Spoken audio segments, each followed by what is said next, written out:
I didn't flinch when he said it. His fork hit the table. His voice cracked the room like glass shattering. "You're selfish! Your sister is better than you!" Everyone froze. My mother, my sister, even the clink of plates went quiet. But me? I laughed. A sharp, hollow sound. "Nice," I said, leaning back in my chair. "Then I won't pay for her rent." That was the moment. The exact second the balance of power shifted, though they didn't realize it yet. My father's face drained, then twisted, but he stayed silent. Funny thing is, I used to be the invisible glue, the one who carried the family without complaint. Tuition, rent, credit card bills, every time someone fell, I picked them up. My sister especially. She'd call me crying, promising she'd pay me back someday. Someday never came. I didn't mind at first. She was family, and family, I believed, was supposed to protect each other. That belief cracked slowly, not in one blow. A snide comment here, a cold shoulder there. Then, when my sister got caught lying about finishing her degree, my parents defended her, said she was under pressure. When I bought my first house, they called me arrogant for celebrating. The favoritism wasn't new. But that night at dinner, it became undeniable. It wasn't just the words. It was how my mother looked at me, like I deserved it. How my sister smirked behind her wine glass. Like they'd all agreed I was the villain in a story I didn't even know I was in. I started replaying moments. How my father had borrowed money and forgotten to return it. How my sister had posted about her independent life, neglecting to mention I paid her rent. How my mother said I owed them because I was the one who made it out. The betrayal wasn't sudden.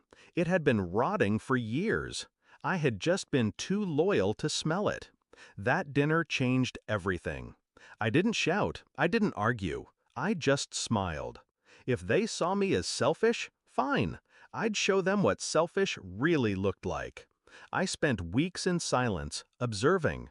I noticed how my sister leaned on my rent payments like oxygen.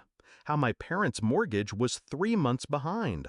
How their pride only existed because of the money I funneled into their lives. They thought I was an ATM in human form. They forgot what happens when the machine stops dispensing. I started small. I told my sister I needed receipts for the rent transfers for tax purposes. She panicked but sent me fabricated ones. That was mistake number 1. I kept the evidence. Then I contacted the landlord directly. I owned her lease now, quietly.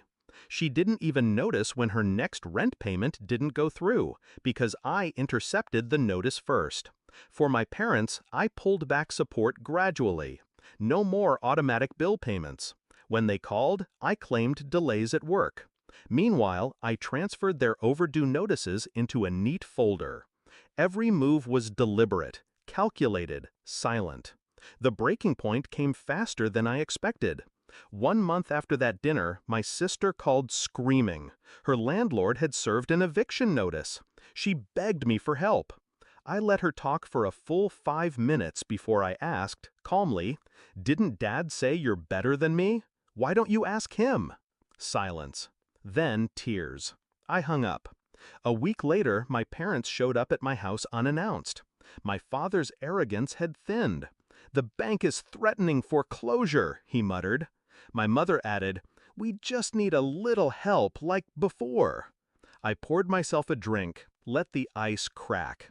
"Strange," I said. "You called me selfish not long ago. Better ask your perfect daughter." My father's jaw tightened. My mother's lips trembled.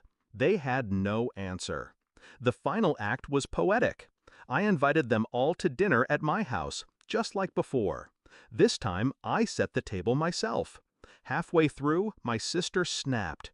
"You've ruined my life! I'm getting evicted because of you!"